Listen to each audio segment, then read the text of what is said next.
Mr. Speaker, this morning I had meetings with ministerial colleagues and others. In addition to my duties in this House, I shall have further such meetings later today.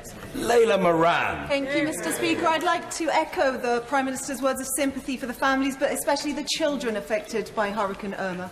Mr. Speaker, Oxford, West and Abingdon has a vibrant local economy, but reliant on the university, science and car industries, it is set to shrink if we leave the single market and the customs union, risking thousands of local jobs. Isn't it time the Prime Minister was frank with people about the dangers of leaving and allowed them a say when we finally know the full facts? I have to say to the Honourable Lady that her view of what is going to happen when we leave the European Union is not the right one. And if she is telling her constituents that, then she needs to think again. She needs to work with the government to ensure we get the deal as we leave the European Union that gives us access to the single market, that enables us not just to have that access but to do trade deals around the world, bring prosperity and jobs here to the UK. Jeremy Corbyn. Thank you, Mr. Speaker. I too share the Prime Minister's sympathy with all those affected by Hurricane Irma in whichever part of the Caribbean they have suffered. I hope that the Prime Minister will be prepared to look carefully at the speed of our response to Hurricane Irma, and if future demands are made in the near future, in the next few days or weeks, from any country affected by it, that Britain will respond as generously as we possibly can to help people at what must be the most catastrophic time of their lives. Mr. Speaker, the situation facing disabled people in Britain is described by the United Nations Committee on Rights of Persons with Disabilities as a human catastrophe. Does the Prime Minister think that it was right that while the government funded tax giveaways to the richest, disabled people have been hit hardest by the cuts her government has made? Well, first of all, in response to the references that the Right Honourable Gentleman made to the UK response to Hurricane Irma, I can assure him that actually the UK response was a speedy one. We already had RAFA Mounts Bay pre-positioned, as I have said, and it was able to go in immediately to Anguilla, first of all, to make necessary repairs, such as ensuring that the hospital there could continue to operate. And it was able to do that straight away. But of course we recognise that the devastation that has taken place means that there will be a significant need for reconstruction in those British overseas territories. Of course, other countries that are members of the Caribbean have been hit, and other countries in the region as well.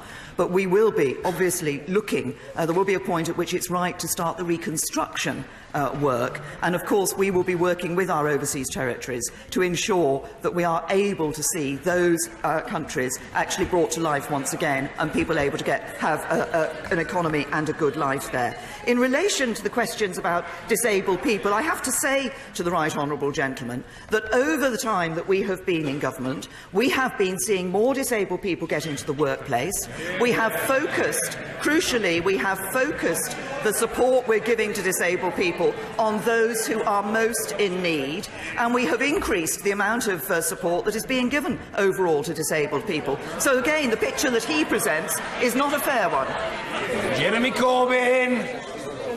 The United Nations Committee says, and I quote, that government policies have caused grave and systematic violations in the rights of disabled people. We've seen punitive assessments and sanctions, cuts to disability benefits, and the bedroom tax that has hit disabled people, 4.2 million of whom now live in poverty. At the weekend, Mr. Speaker, we were told that the public sector pay cap had been dropped. On Monday, the Prime Minister's spokesperson said it would continue as planned. Yesterday, they said the pay cap was over, but later we found out that police and prison officers still face a real terms pay cut. So, could the Prime Minister tell us what the position is at midday today? I say, first of all, I would just remind the Right Honourable Gentleman, as I've just said, we spend over £50 billion a year on benefits to support disabled people and people with health conditions. And as a share of GDP, our public spending on disability and incapacity is the second highest in the G7. So I suggest he thinks again in relation to this. And in relation to the question of public sector pay, I said to him, I think it was only last week when questions were raised about this, that there were 2 further public sector pay review bodies to report, and the government had to respond to those pay review bodies. Those were for prison officers and for police officers. They reported, they made their recommendations, and as we have accepted the recommendations of the independent pay review bodies across the public sector, we accepted them for those 2 groups of workers. But we also recognise, as I've said to him before, that we need to ensure that we balance out protecting jobs in the public sector, being fair to public sector workers, and being fair to taxpayers who pay for it, many of whom are public sector workers. There is a need for greater flexibility as we look at these issues of public sector pay in the future. We will be working on this in the lead up to the budget, and the remits for the pay review bodies for 2018-19 will be published in due course. Jeremy Corbyn. Does the Prime Minister understand that inflation is now 2.9%?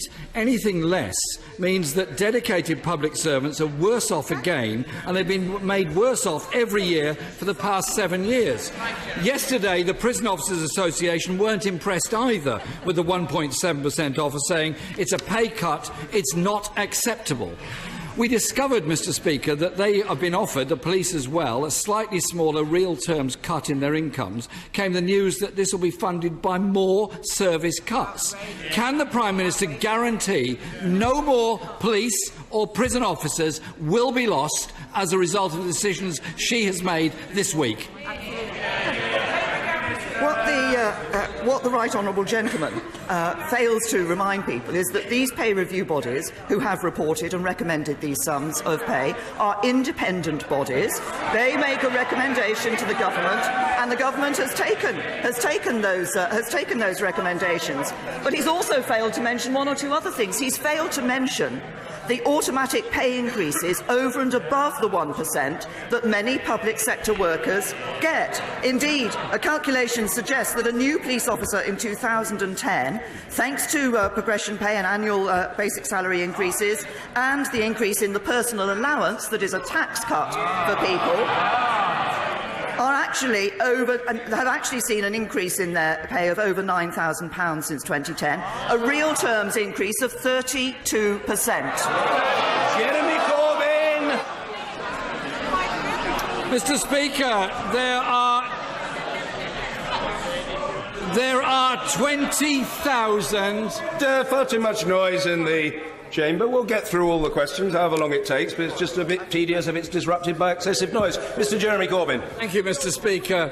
There are 20,000 fewer police officers and 7,000 fewer prison officers than there were in 2010. 43% of police stations have closed in the last 2 years alone. Police budgets cut by £300 million. But the Chancellor is absolutely on the money on this one, literally. Because last week at the 1922 committee meeting, he told Conservative MPs...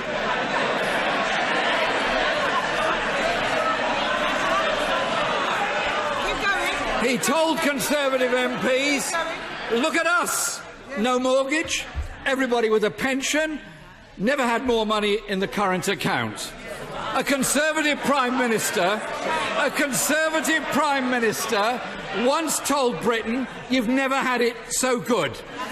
Now Tory MPs tell each other, we've never had it so good. Can the Prime Minister tell us what's happened in the last 7 years to the average person's bank account? That's right. What's happening? Can I say to the Right Honourable Gentleman, and I'm very interested, he's talking about ordinary people, he's talking about what the situation that they face. This is his 4th question. He has not yet mentioned the employment figures today.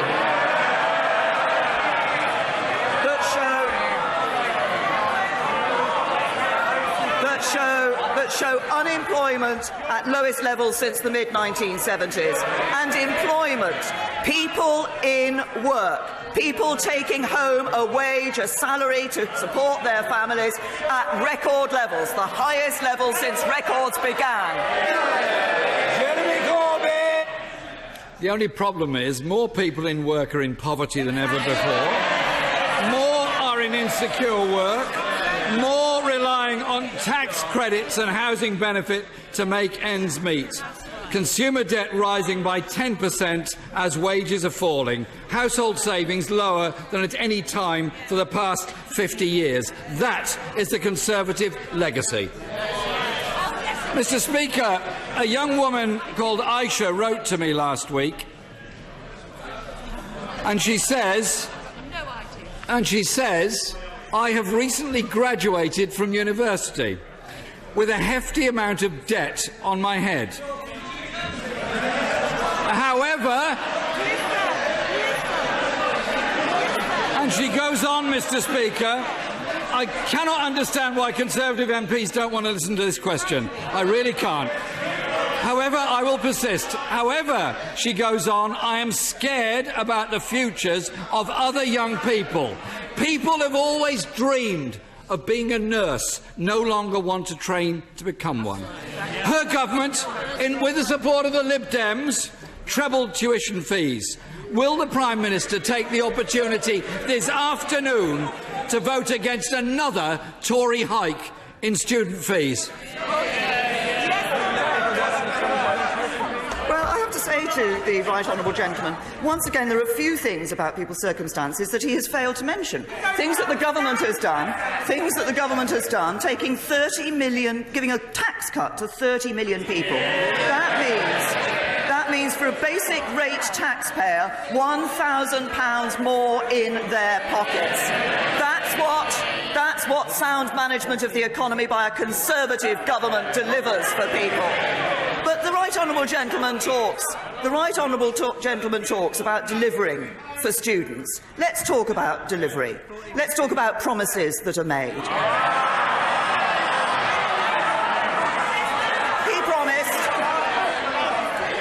promised. Order! There's far too much noise on both sides of the chamber. I say in all candour and friendliness to the honourable member for Brent Central, who's in a very animated state. I don't know what you had for breakfast, but I think I ought to steer clear of it. The Prime Minister. Thank you, Mr. Speaker. The right honourable gentleman promised workers that he'd protect their rights, and on Monday he let them down. He promised students that he would deal with their debt, and he's let them down.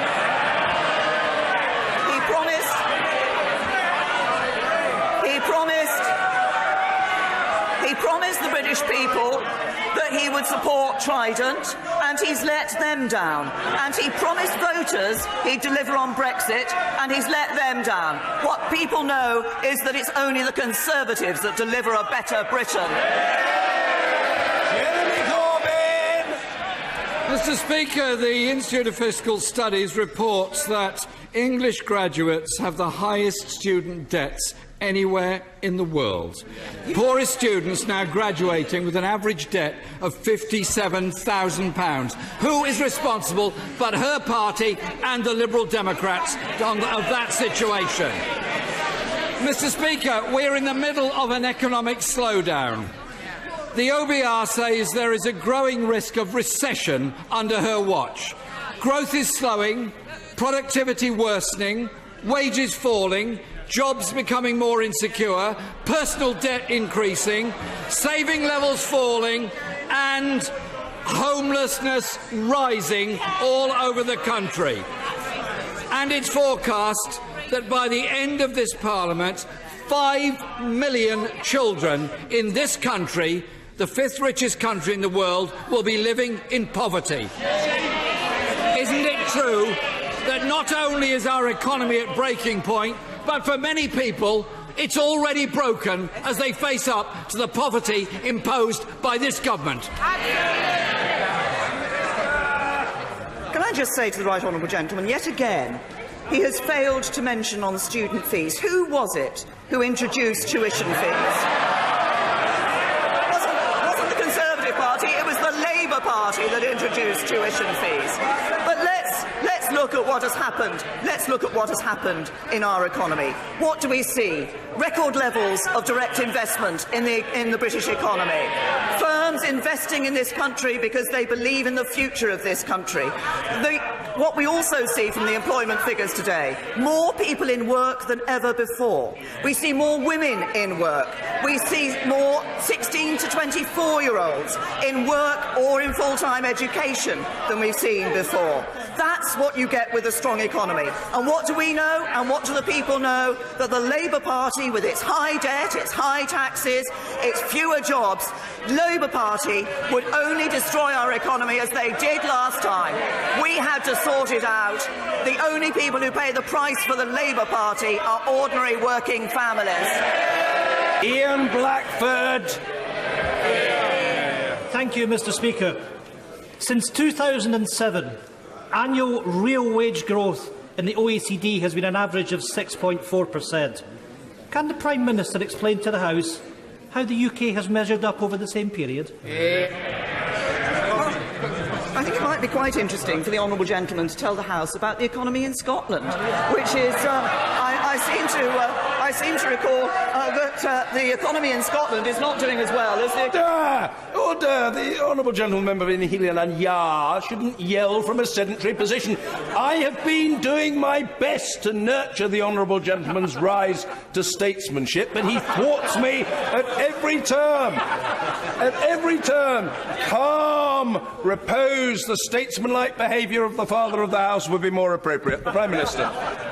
Well, I say to the honourable gentleman, as I say, he should look at what is happening to the economy in Scotland under an SNP government, because it is an SNP government that is failing the people of Scotland. And the only thing I would say to him is actually the people of Scotland now have a strong voice in this House through our 13 Conservative members of Parliament. Mr. Ian Blackford! Thank you, Mr. Speaker. I was under the impression this was questions to the Prime Minister. If the Prime Minister wants to question the Scottish Government, perhaps you can get Ruth Davidson to ask a question. Mr. Speaker, the UK's record in earnings has been significantly worse than almost every other developed country. In fact, real wages in the UK have fallen by 2.6% since 2007. Wages aren't growing. The cost of living is rising. Household budgets are stretched. Mr. Speaker, the government can find the money for quantitative easing, £435 billion since 2009, but can't find the money for fiscal measures to grow the economy. This is a government that does not understand how to use economic levers, and it's our people that are paying the price. Will the Prime Minister take responsibility for the government's gross mismanagement of the UK economy? And I noticed, I think that in all of that rather lengthy question that the honourable gentleman asked, never once did he record the increase in employment that has taken place across the United Kingdom and what the figures show today. But he started off by standing up and complaining that I'd referenced the acts of the Scottish Government. He believes in independence. He believes that Scotland should only be run by the Scottish Government. So I think the Scottish people deserve to look, and in this House we deserve to talk about what the Scottish Government is or is not doing for the people of Scotland. The one thing I can tell him and others is that the Scottish economy and the livelihoods of the people of Scotland are better off in the United Kingdom. We have some very excitable denizens of the House today. They ought to take some sort of medicament and they'll calm down. James Heapy. Thank you, sir. Mr. Speaker, residents in communities across the Welsh constituency have been angered this summer by a seemingly endless stream of illegal traveller encampments. Will the Prime Minister look at what more government could do to help local authorities close these illegal encampments more quickly and at less cost to local taxpayers? Well, can I say to my honourable friend that he's raised an important issue. It's not an issue that is unique to his constituency of Wells. It is felt by many members across this House. And we are concerned about unauthorised encampments and the effect that they have when they leave communities. There is a wide range of powers available to both local authorities and police. We want to see them working together and with local landowners. But we do keep these matters under review, and I'm sure my right honourable friend, the Community Secretary, will be happy to meet with my honourable friend to discuss this. Hannah Bardell. Mr. Speaker, Speaker, the House and the Prime Minister will remember the case of my constituent Lola Ilasami, whose daughter is under threat of female genital mutilation from Lola's abusive ex-partner. I want to thank Channel 4 News and Cathy Newman for breaking the story, and I want to thank the Prime Minister for intervening and granting an 18-month reprieve. Lola now has temporary right to work, but no recourse to public funds if she cannot find a job. Long-term certainty is what this wee girl and this family needs. Will the Prime Minister look again at this case and allow Lola and her family to stay long-term in Livingston? Well, the Honourable Lady is right. Obviously, she raised this case before, and the Immigration Minister, as I understand it, was in touch with her. And as she has said to the House, I can confirm that following a comprehensive and rigorous review, Ms Ilasami has now been granted leave to remain in the United Kingdom, as the Honourable Lady set out. I wanted to say something about the female genital mutilation issue, because she raised that and the concern about the daughter and the threat that she might be under. This is an absolutely abhorrent crime. A lot has been done by the government to deal with the FGM issue, but we cannot tolerate this practice, and our work to tackle FGM is an integral part of our Violence Against Women and Girls strategy, which we published in March last year. I think we all accept, though, that we do need to do more to ensure that young girls are not subject to this horrific abuse. Emma Newell-Buck. Thank you very much, Mr Speaker. As the Prime Minister was visiting survivors of the Manchester terror attack, families who were heartbroken to have lost their children were also in the vicinity, but they were not visited by the Prime Minister. Chloe Rutherford and Liam Curry from South Shields tragically lost their lives. The parents feel ignored by the Prime Minister. I wrote to her 7 weeks ago with their concerns, but she's failed to respond. When will she properly acknowledge their loss? Can I just say, the Honourable Lady has raised an important issue. I'm not aware of her letter, so I will of course look into that immediately today to see why she has not received a response, and I can only apologise to her for the fact that she has not received a response yet. I did, and at the time, and continue to acknowledge that attack in Manchester damaged lives in many ways.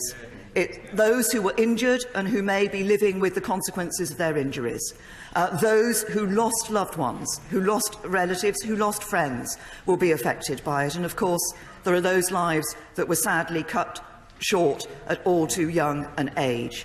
What we all must do is ensure, yes, we're providing support for the victims, but we also must ensure that we have the powers for our authorities and police authorities and agencies so that they're able to prevent attacks in the future. But I will look into the issue of the letter because, as I say, she should have had a response already, and I'm sorry that it was 7 weeks have gone by and she hasn't. Mike Wood. Today is World Sepsis Day. Sepsis claims at least 44,000 lives a year in the UK, and earlier this year I almost became part of that tragic statistic.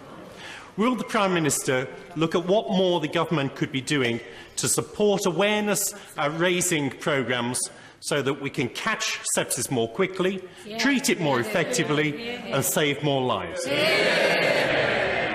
Well, I'm sure I would echo the feelings of everybody across this whole House in saying that we are pleased that my honourable friend managed to battle sepsis and come through and win that particular fight. And I commend him for his recovery, but also commend all those who supported him in that fight and in that battle, including, of course, the excellent medical staff who provided him with the care he needed. He's absolutely right. The estimate is that 10,000 deaths per year could be prevented by better and earlier diagnosis of sepsis, and so we do need to get better at spotting it and get more at raising awareness. So we will be publishing a new sepsis action plan. A nice quality for the NHS, a nice quality standard is due to be published this week, and NHS England is also going to be publishing guidance to further support frontline staff.